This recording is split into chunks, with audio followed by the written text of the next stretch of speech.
You are listening to the Awakened Radio Network. Online radio all the time. Live talk about really important issues. Visit our website at awakenedradio.net, where you will discover who's on when, talking about what. We also have a forum, magazine, live chat room, and many other ways for you to be involved in helping us get the message of self-empowerment to the world. Thank you for listening to the Awakened Radio Network at awakenedradio.net.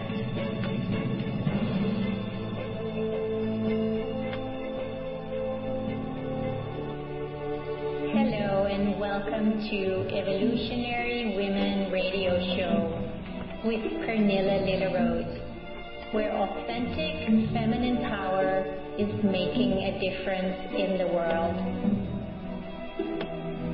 Hello everyone, and welcome. This is Pernilla Lillerose, your host at Evolutionary Women Radio. Welcome to another great show. I have a feeling today is going to be a wonderful show. But then they always are, aren't they? But I feel really inspired. When I feel inspired, it's so much fun, when you just tune in, sense what's going on inside. What is it that this energy is wanting today? What is it trying to tell me? What does it want? What does it want to share? And some days are more inspired than others. Sometimes it's just like a real deep clarity of something, and other days it comes with a lot of energy. And, they're both wonderful. I just have felt like I have been dropping in deeper and deeper for a while. And this is just part of Pernilla, just this stillness, this beingness, this resting inside as the I that I am, the I that you are when you say I, same I. And we often overlook it, and boy, isn't that sad, because that is where all our inspiration, our guidance, our fulfillment, our peace, our rest, our joy, that's where it is, right inside what you call I, what I call I. Every time I say I, that's it. That's the I that we're talking about. And it is alive and available for all of us. If it weren't there, if we were not able to say I, it would be because we had passed over away from this reality here. As long as we say I, it's because we are alive. And this aliveness is the essence of what we call I. So I'm diving right in today, aren't I? Maybe I'll just hold my horses a little bit and just remind you that you can always call in or chat in, connect with me. Just go to the live chat room and share yourself. Say hello. It's safe. It's fun. There are other wonderful people. And I already got a lovely comment from Teresa. She says, I really love that you speak about this. Yes, Teresa, me too. And I'm so glad you resonate with that also. And I hope all the listeners are really resonating with this, because this is really where it comes down to. It's the essence, the core of what we call I. And so anyway, so you can chat in. See, here I go again. I forgot that I was just gonna do a little introduction, as I usually do, just to help you connect with me. If you want to call in, you call the number 334-649-7204. 334-649-7204. And if you have any questions or anything you want to share with me, and I am more than happy to help anybody to connect to this place inside, or to get in touch with the beliefs, the layers, the identities, the resistances, the walls, the blockages, whatever we have around this thing we call I. I'll help you dissolve it. I'll help you become aware of it. Meet it. Meet it from a place of openness. And then it can start dissolving. And we'll talk more about that, because it's important that we don't just bypass the beliefs and the identities that we have taken on. We can't bypass them. I mean, we can, but it doesn't do us any good. I've known plenty of people who've done the bypass. And, honestly, they're not always that nice to be around, because there's this underlying volcano or contraction or identity that is running the show. But as long as it is unconscious, there is not much we can do about it. But we can do a lot about it when we make it conscious. And that's part of the work that I love to do with myself, with my clients, with my students, with you. It is essential. It's part of the awakening and embodiment process. So before I dive in again, you can always connect with me. You can go to my website, which is lillarose.com, spelled LILLAROSE.com. And, check out what's available. Today I'm going to talk a little bit about, the importance of meditation and mindfulness. And if you want to learn more about that, please check out the CD set that I have for sale. It's called Meditation and Mindfulness, 6 Simple Steps to Serenity. And it's because there are 6 CD sets, and they all address one specific area, either the body or the mind, the emotions, the space of allowing. It takes you one step at a time into yourself, so you will learn how to meet these areas that normally keep you stuck and keep you turning back into the world, trying to change the world, trying to change other people. And it's only because you have not realized that the outer world is a reflection of your own consciousness. Bingo! And that's a big realization when you start realizing that, because then you can actually start dissolving and meeting that part of your consciousness that is blocking you from seeing yourself everywhere, from seeing that you are being lived by love, by the divine. And I don't want to pretend that it's something that I am knowing, have realized every moment at all, but I have realized enough of it that I always go there. I just go there, It's not like I am there all the time consciously, but I can go there because I know what it is. I know where it is. And I know that I am that, and I rest in that. And that's what we're going to talk more about today. I was moved this morning to grab a book that by a teacher of mine that I had my first total shift in consciousness with back in the late 80s, I think. And it changed my life. It really did. I went through a lot of intensity and turmoil and pain and suffering afterwards, unfortunately. But it was because I still had a lot of beliefs in me that were not free yet, that were still believed and that were still running my life. And I have shared more about that with you here before. But the name of the teacher is Joel Goldsmith, and he passed away in the 60s. I never got to meet him, but I certainly got to meet his energy and his message on a whole deep level that really shifted my consciousness. And the book that I read back then which actually shifted me, where I started meditating, and I followed Joel's instructions. And one day in a meditation, just everything shifted for me. It felt like the heavens opened up, and I was just flooded with love. And it was with me for several months, where I just walked around in this state of bliss and openness and love and acceptance, and it was just incredible.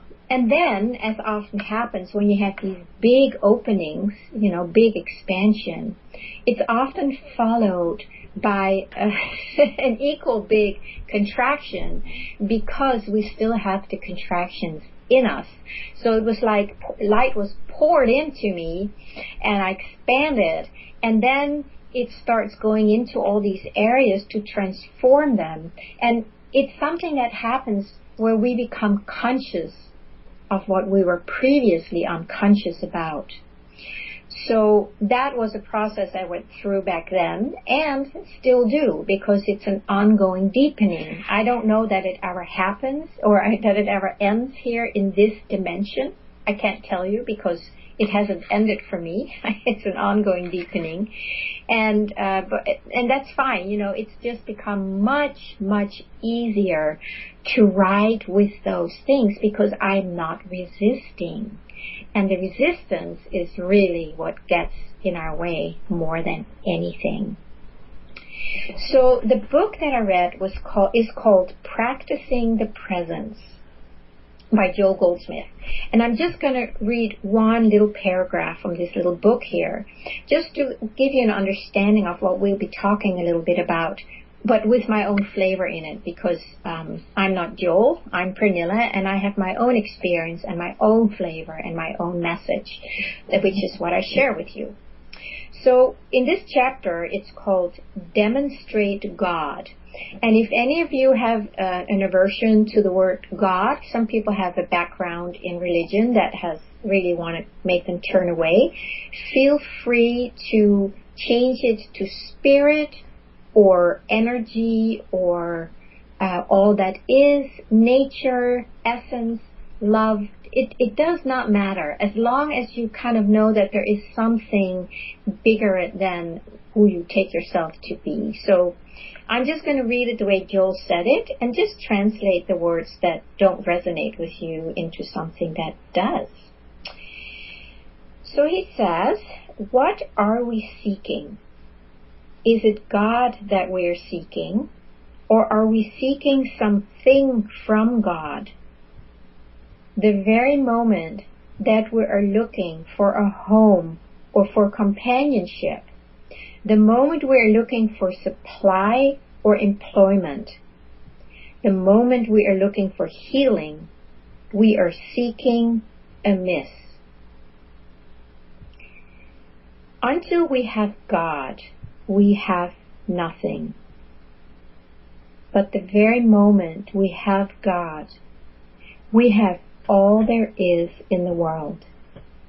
There is no such thing as God and.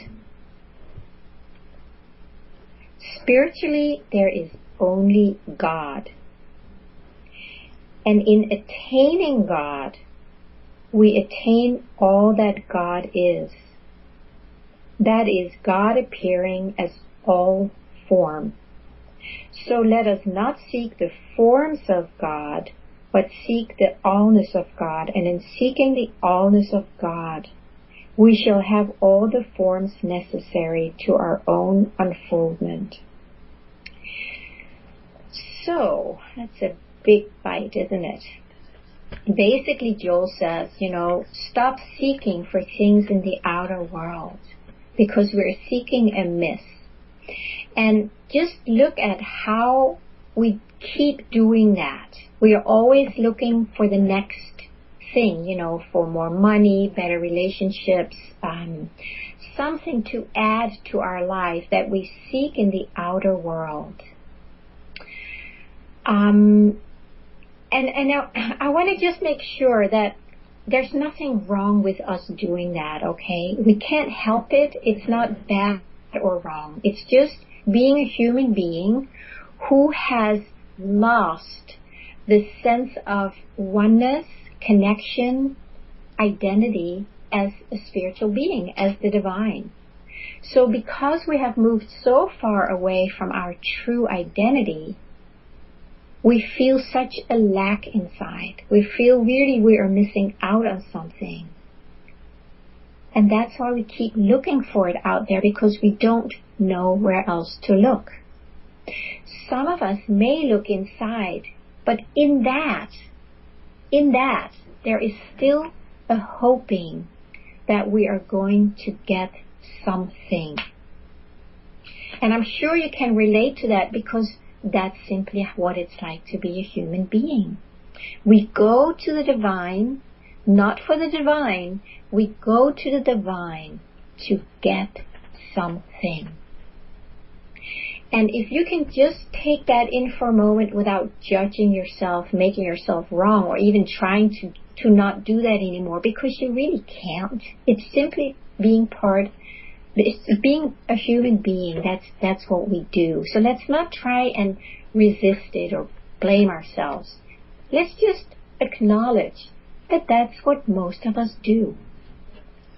And in order to change that, we do need to realize what God is, who God is, what is this spiritual being that we go to when we pray. Where do we send our consciousness? Right? Do we send it out, away into the ethers? Do we send it to some kind of an imaginary God, that we make up in our mind? Most of us do. And again, there's nothing wrong with that. But I want to invite you to go into that place that you call I. Every time we say I, every time I say I need to realize, what is this I? We need to get curious about it. What is this I? And so when we start realizing what I am, then we will not need to go anywhere else. We don't need to project ourselves up in the heavens or wherever we go, because it's our own consciousness. It's our own consciousness. And it's something we can rest back in. We can just rest back instead of going out. We're not necessarily turning around and going in, although we can, but it's more like an easy resting back. And another thing that Joel says, which I'm sure many of you have heard before, is that consciousness is the substance of our world. Now, this same I that I'm talking about is consciousness. And when you start realizing your own consciousness, when you start waking up to the I that you call I all day long, that is consciousness, then you will know where to go.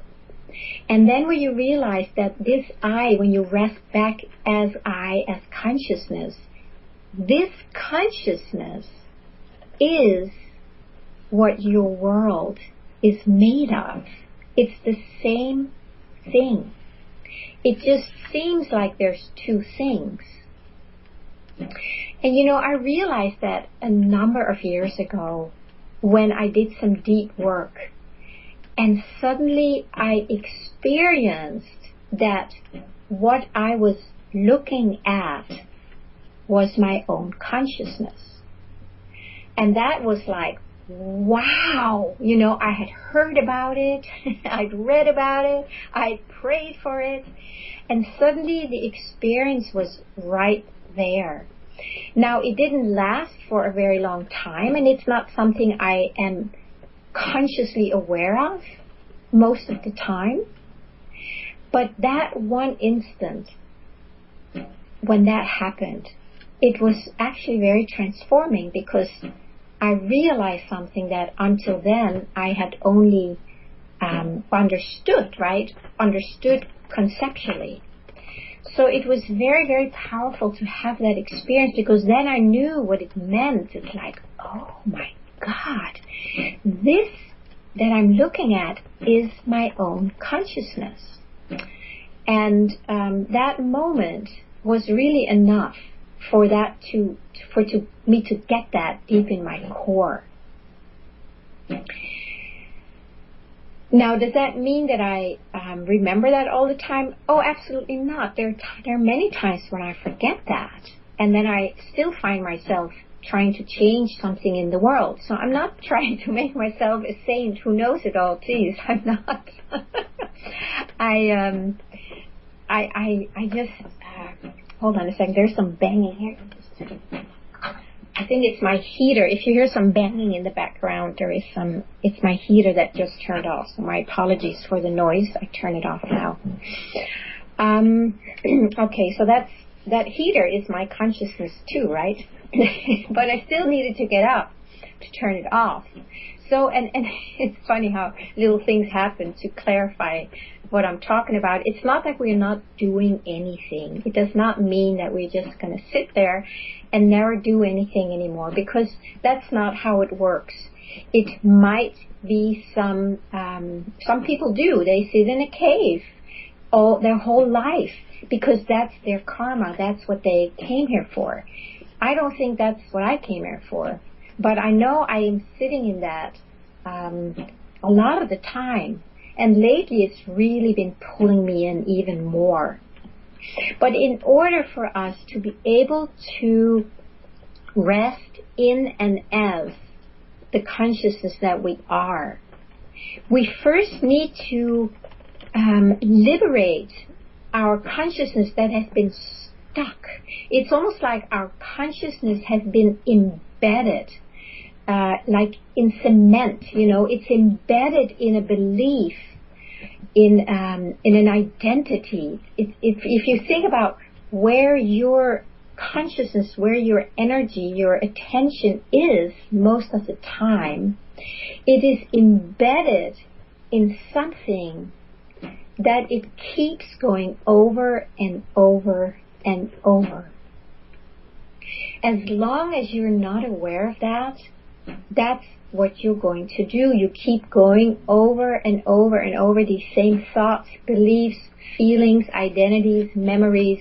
Your consciousness, your conscious awareness goes there and feeds some kind of a loop of energy or belief, and it just does that and does that. And if you're not aware of it, you will be suffering because you're stuck in this loop. And then because it doesn't feel good, you keep going, hoping that something else will happen. So you go into the world, or you go into your mind, even more into your mind, and hoping, wishing for something else to happen, all the while not realizing that your consciousness is just embedded in this stuck cement. And how I sometimes see it is it's like these little pebbles, or maybe bigger pebbles, that are being stuck in cement, and you need some kind of, it's almost like sometimes you need a chisel or something to get that pebble out, because it's stuck in there. And because it's stuck, it can't really move around much. It can't go anywhere else in consciousness because it is stuck in this cement.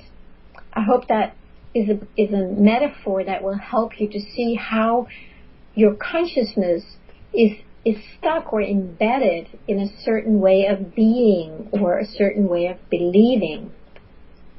And instead of taking a chisel, although that might work sometimes, but we're looking for some kind of solvent that will help dissolve the cement, the stuckness. You see, we need something to dissolve whatever is holding this pebble, which is, we can say that pebble is our consciousness, and it's embedded. So what kind of solvent do you think it needs in order to be freed, in order to be able to move out and around, so it can start realizing what it really is? Instead of a rock being stuck in cement, it's a lot more once it gets out of the cement. So we're looking for a solvent. Just think about, if you have an idea about what that might be for you, feel free to write it in the chat room, in the chat box, and share that with me. In the meantime, I want to talk a little more about it, the way I see it, or the way that I know has worked for me and for a lot of my clients, is that oftentimes when I work with somebody, I will suddenly come up with a sentence. We call it a probe. And it's usually something that comes, right into my consciousness, and I have learned to trust it now. And it's something that relates to this, whatever this stuckness is in this other person. And a probe is basically a sentence that is the opposite of what the stuckness is, of what the cement is. So if you have cement, you would use some chemical to dissolve it. And it's going to be the antidote, right? So we're looking for an antidote for the cement that your consciousness, that your pebbles are stuck in. Oh, and here's from Teresa. Okay. Pernilla, to me it is like, and I don't know, and know if I know, okay. It is like, and I don't know if I know it or don't know my consciousness. Can you say something about it? Teresa, I'm not quite following you. So if you can clarify that a little bit, I'm happy to do that. And we only have a couple minutes before the break. So if you can write that in, and then I'll address that after the break, okay? Right now we have a few more minutes. So I definitely want to do that afterwards. And you're also very welcome to call in. That might be easier. We can talk about it. And then other people might be able to benefit from it also. Okay, so what has worked for me in the past and still does is that I either use a probe that I know is the antidote for my clients or my own belief of stuckness. In the past, I have used statements from the Bible, because Joel Goldsmith, he was very much using the Bible quotes. And even though I never read the Bible before I got in touch with Joel, and I actually still really didn't much, just a little bit, but Joel gave me the essence of what helped me get unstuck. And he would use Bible quotes that just dropped into my consciousness, and it really was like a solvent where it just dissolved whatever stuckness I was believing in. So one of the ones that I used to use a lot, and I actually can use it any moment, because we live in a world where we all think we have to do it on our own. And the quote that Joel used a lot from the Bible is, "Spirit performs that which is given me to do." Or God performs that which is given me to do. Or if you want to, the Divine Mother performs that which is given me to do. So why don't you just sit with that for a moment, and you can just let it percolate in your consciousness during the break here. And then we'll talk more about it afterwards, because this is one that is a very strong antidote for a belief that I have to do it on my own. So by bringing in that pebble or that statement, it can start dissolving. So it looks like we are just about ready to go on a break. So just sit with that, and then we will be right back after this little break. Talk to you then.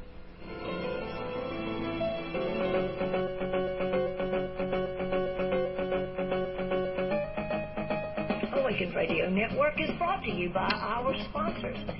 Visit and let them know you heard about them here on the Awakened Radio Network. Do you have health and medical problems the regular medical system cannot seem to figure out how to fix? If the answer is yes, then check out rifeenergymedicine.com. That is Rife spelled R-I-F-E. rifeenergymedicine.com for a new way to approach many of your health problems. rifeenergymedicine.com. Are you looking for a fun and easy and productive way to promote and advertise your personally owned business? If so, the Awakened Radio Network just might have the solution for you. Visit awakenedradio.net, look up under our products and services tab, or add Awakened Radio to your Skype contact and send Donna Devane, the station owner, a message. Or you can add DonnaDevane@gmail.com to your email contacts and send Donna an email letting her know that you would like to set a time to go over how to advertise your business in a way that makes getting sales easy without the struggle and a whole lot of fun.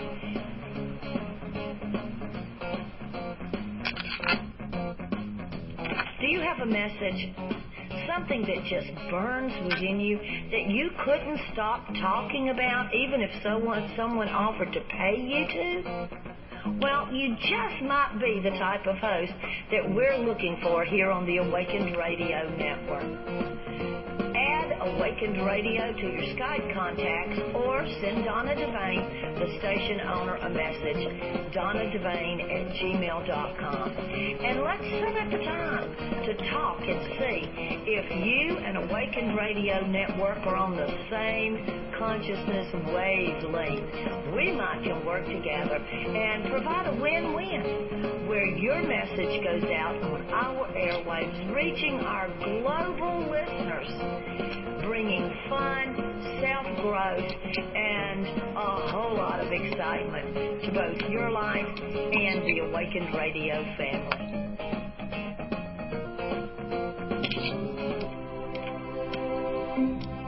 Welcome back to Evolutionary Women Radio, where authentic feminine power is making a difference in the world. Thank you for joining and listening.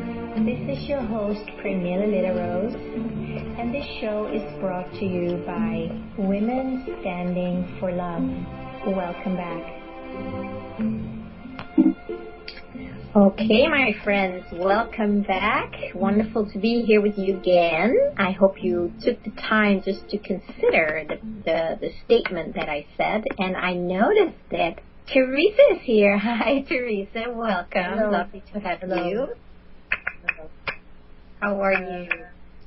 I'm fine, thank you. Good. I have the question.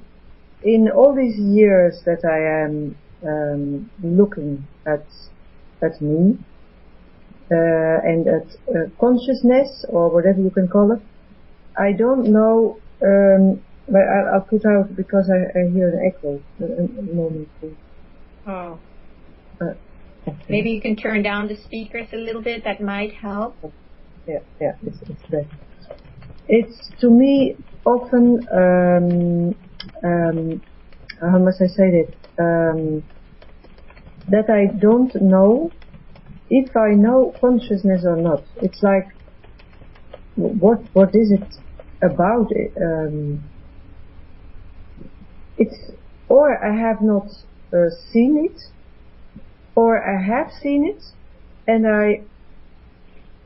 maybe I'm looking for still something else. I don't know. Aha, that's a great question. Yeah.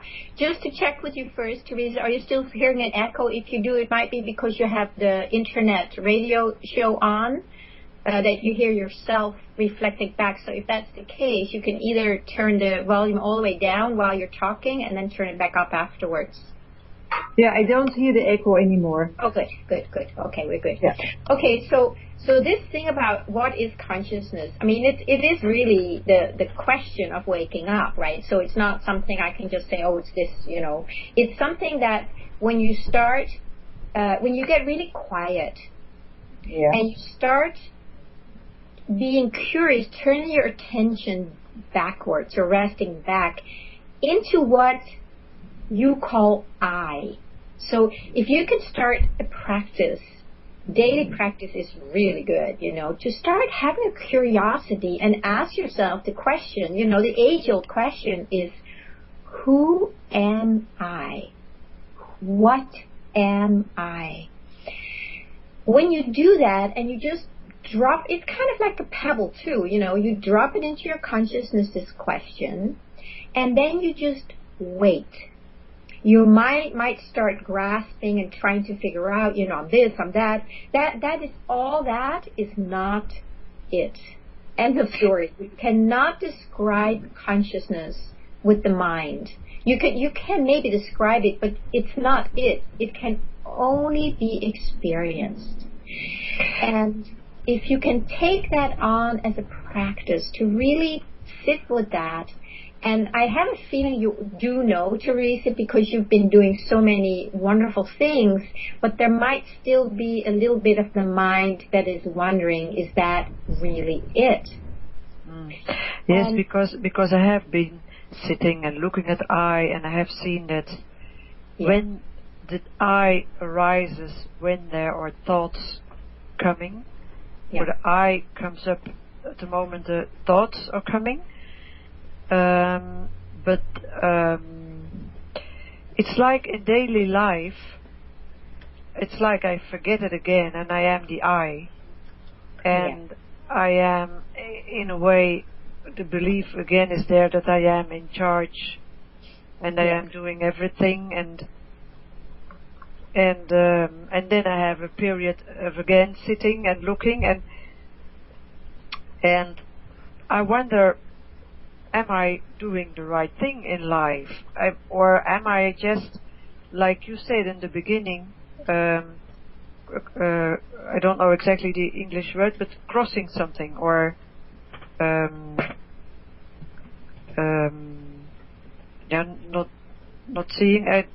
seeing. Mm-hmm. Yeah, I was looking for the word, but I cannot. I can't remember. I can't remember what it said, but I think, first of all, I want to say that no, you're not doing it wrong. You're absolutely not doing it wrong. As long as you put your attention and a curiosity and an openness to start realizing, well, who am I? And then when you get the glimpses, sometimes it's a glimpse.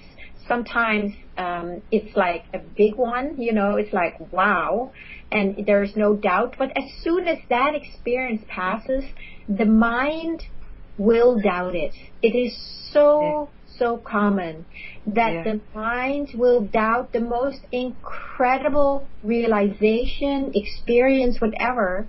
It's just what minds do.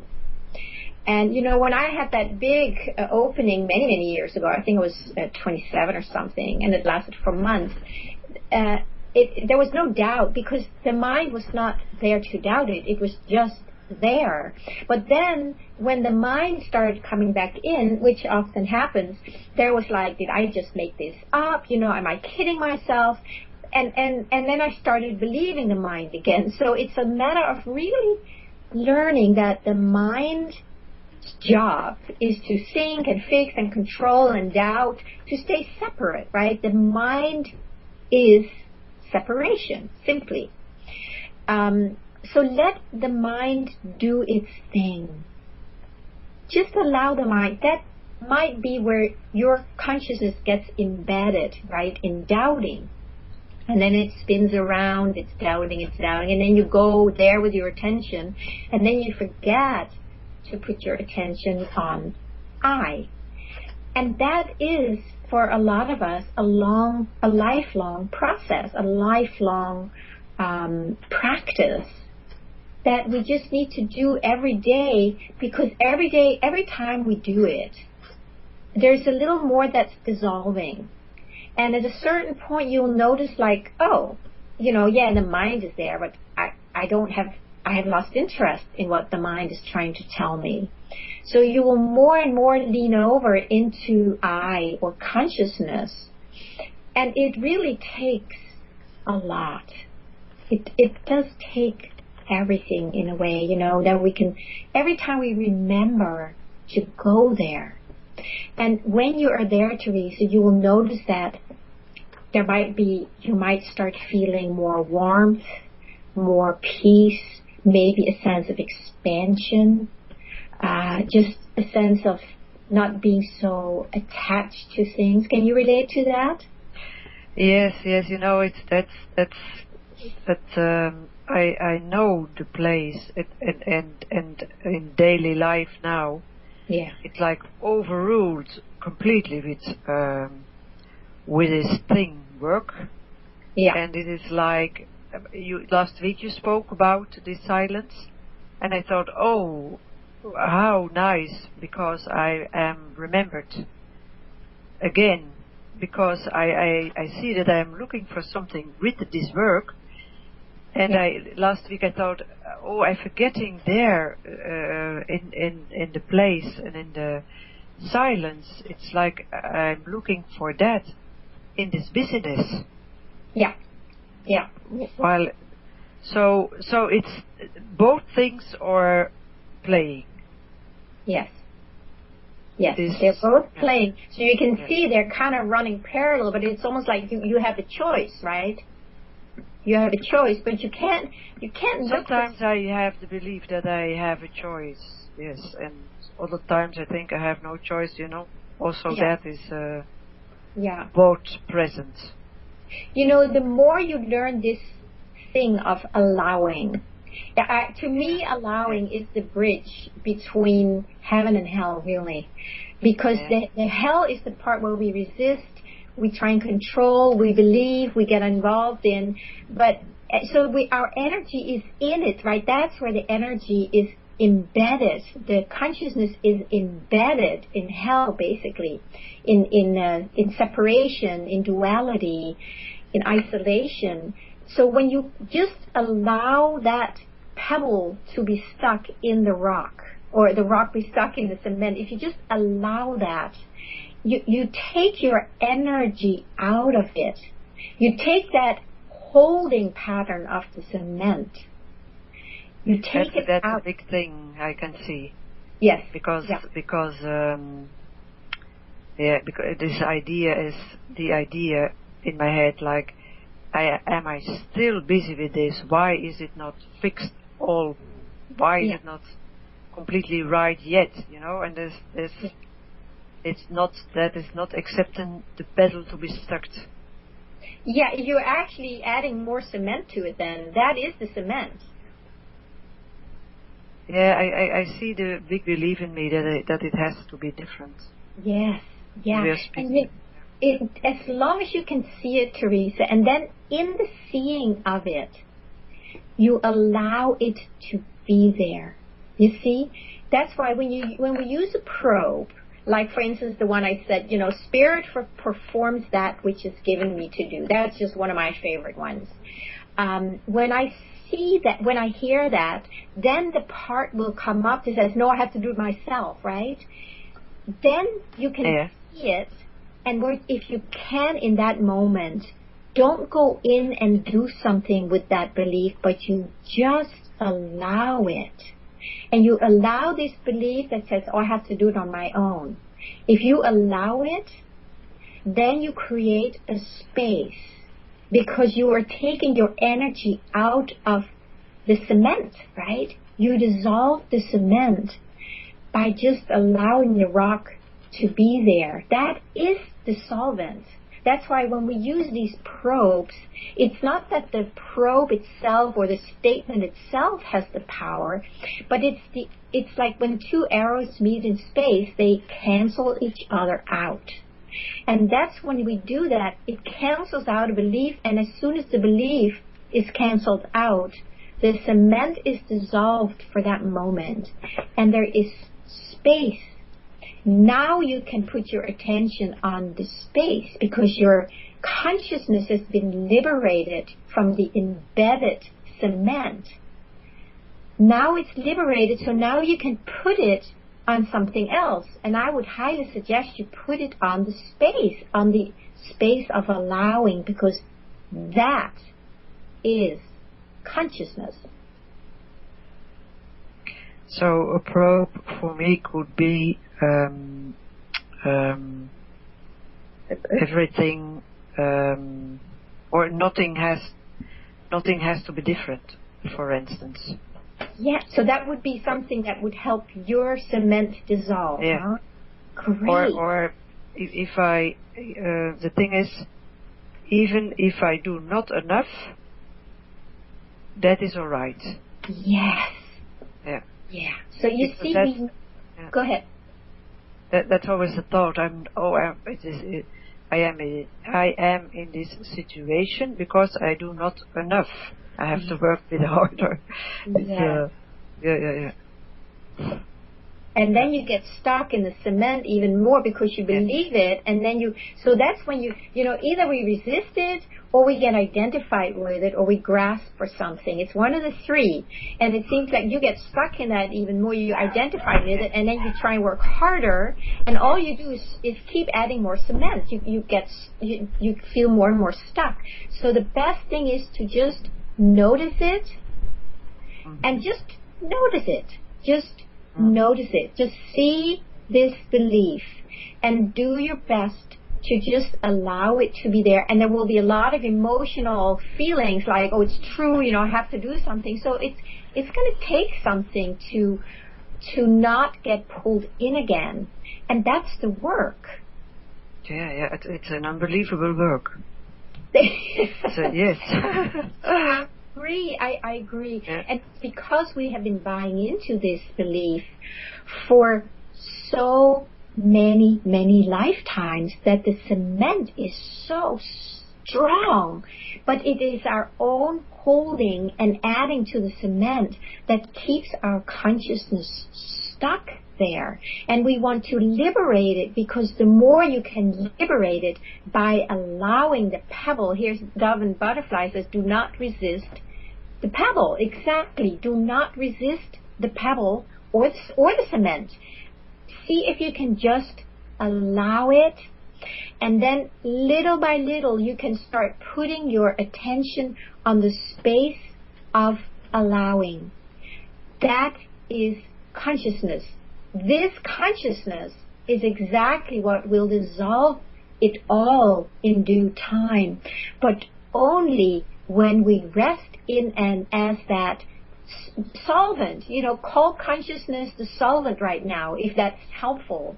So every time you rest in allowing the cement and the pebbles to be there, you are adding solvent. The consciousness is the solvent. It's probably the only solvent, and that is the solvent we're going for. That's the true solvent. And then eventually it will dissolve, and more we will enjoy just resting as consciousness, and the other one will have less and less pull or interest. That's at least how it's been for me. I simply lose interest over time in believing these thoughts, and some of them are really, really tenacious, they will not let go, and that's where we need help sometimes, to help create a space where it can dissolve, because we do not need to do it all on our own. So I don't know, is that helpful so far, Teresa? Well, the thing, the probe, or the thing you spoke about, or what I see is the idea of that I am not doing it right, that I should work harder. Yeah. For the coming week, that I will look at that even more.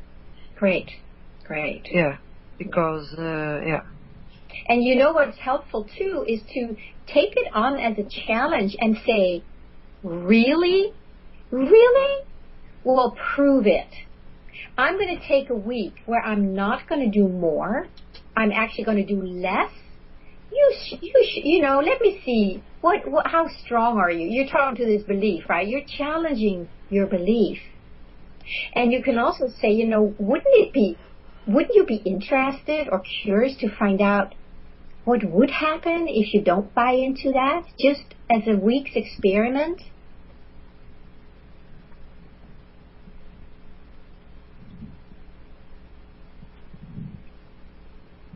Yeah, I hear you, yeah. it's challenging it, you know. It's challenging. Yes, it's like being with empty hands. It's really... Yeah. Yes. And that can be a little scary, right? Yes. Yes. It's not that I am scared now, sitting here, but it's these moments of that I think nothing to do and everything letting happen. It's like letting everything out of my hands, something like that. Yeah. It's scary because it's not what we're used to or trained to do. But you know, take little steps. Take an hour. Take a day. So, yeah. Yeah, and then find out and then just see what happens. Write a report like, oh, you know, actually nothing bad happened. As a matter of fact, a lot of good things happened, you know.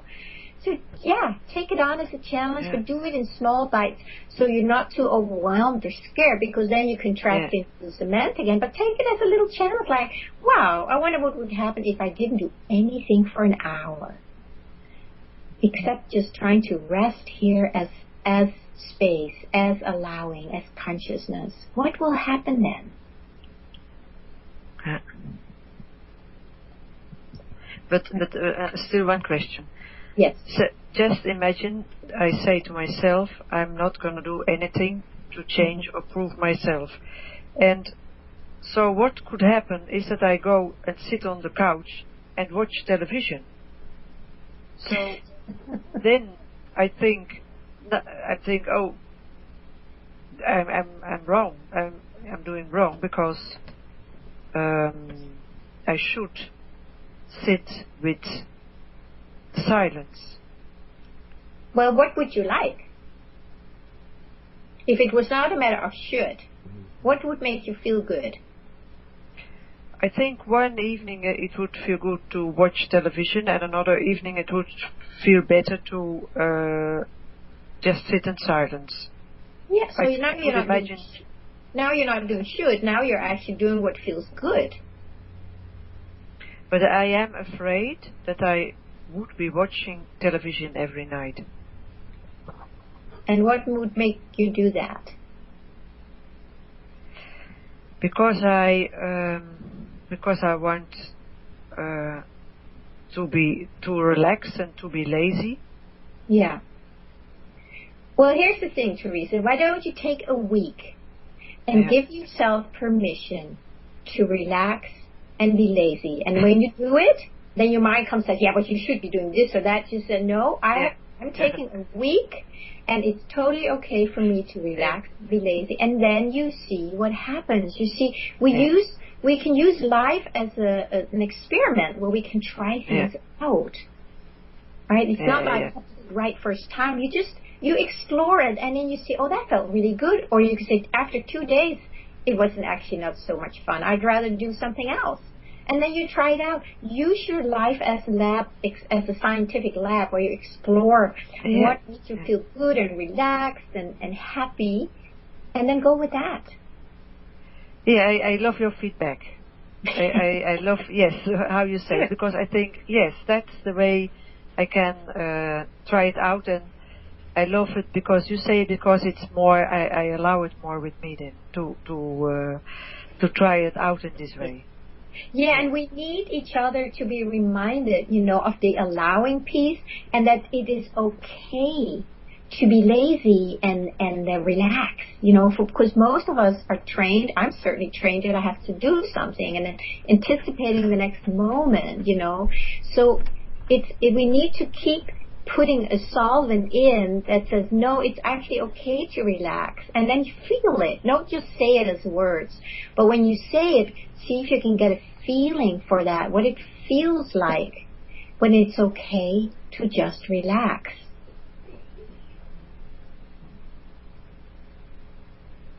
Yeah.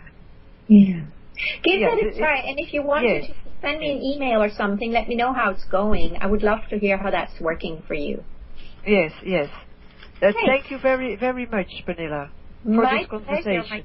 It's wonderful to have you here. I love it when you call in. Thank you, Teresa. Have a good day. This the same. Bye. Bye. Great. Okay, thanks. Well, that was a nice little demonstration of what we're talking about. And in the meantime, I just want to read what Dove and Butterfly writes. He says, for me, consciousness or awakening is realizing that God is not something outside of myself, but it is actually God is inside and connected with everything and everyone. It is actually a life-changing event. Absolutely, absolutely, beautifully said. Yes. And then, of course, and then she also says, do not resist the pebble. Exactly. Do not resist the pebble or the cement. And when we do that, when you experience that, what you just shared here, then you start putting your awareness on that. But it has to be a felt sense inside where this is my consciousness. This is my essence. It's an internal experience, which may be not, you may also call it's a no experience, but there is an experience in the no experience. Now it gets a little convoluted here, but let yourself learn to rest in that. And that is where any change will come from. Just resting in that and learning to take our hands off trying to make a change from a place of drivenness or fear or lack or I have to do it on my own. In this place, things will start unfolding naturally. And the more we learn to just rest in and as that, it will happen much more smoothly and effortlessly. And this is what I'm practicing every day, and this is what I'm inviting you to practice every day. And all of us, the more of us do that, we actually become open portals for the divine to just flow as itself. It's us who have closed the portals with our beliefs, with our cement, with our pebbles that are stuck. So by us undoing the cement and setting the pebbles free, now we have the opportunity to rest as consciousness. And this is what will make a difference in the world. This is where we rise in consciousness. And in the rising of consciousness, it's because we rise out of the density of the cement. We rise out into spaciousness and consciousness. From there, it knows exactly what to do. But now we are making ourselves available to be that consciously. And then we start just flowing as that without having to do a whole lot as in thinking or manipulating or planning, just allowing and being it. Well, my friends, this went so fast today, and I actually had a lot of other things I thought I wanted to share, although we went over a lot here with Teresa. Thank you so much again, Teresa, for just making yourself available. I think next week we might talk a little more about this, because this is a very rich area. And I do invite you to check out my CD set, which is available on my website at LillaRose.com, LillaRose.com, because it shows you, it teaches you, it guides you step by step in each CD how to be with all these layers, and finally how to allow, because that is the essence that most of us really need to spend time on learning, because we're in constant resistance or being lost in something or grasping for something, all outside of our consciousness. And that's where our pebbles are stuck in the cement. And we want to set our our consciousness as pebbles. We want to set it free. And then things will just flow. It's beautiful. All right, my friends, lovely to be with you all. Thank you for sharing, those who shared today. And I look forward to being with you next time. Much love. Bye-bye. Cause we're awakened. You won't catch us sleeping through the fight. And like we're all eyes open, showing our inside and light so bright. We are awakened. Come and join our love, it's so right. If you could feel what we feel now, you'd be a leader filled with might. Cause we're awakened. You won't catch us sleeping through the fight. And like we're all eyes open.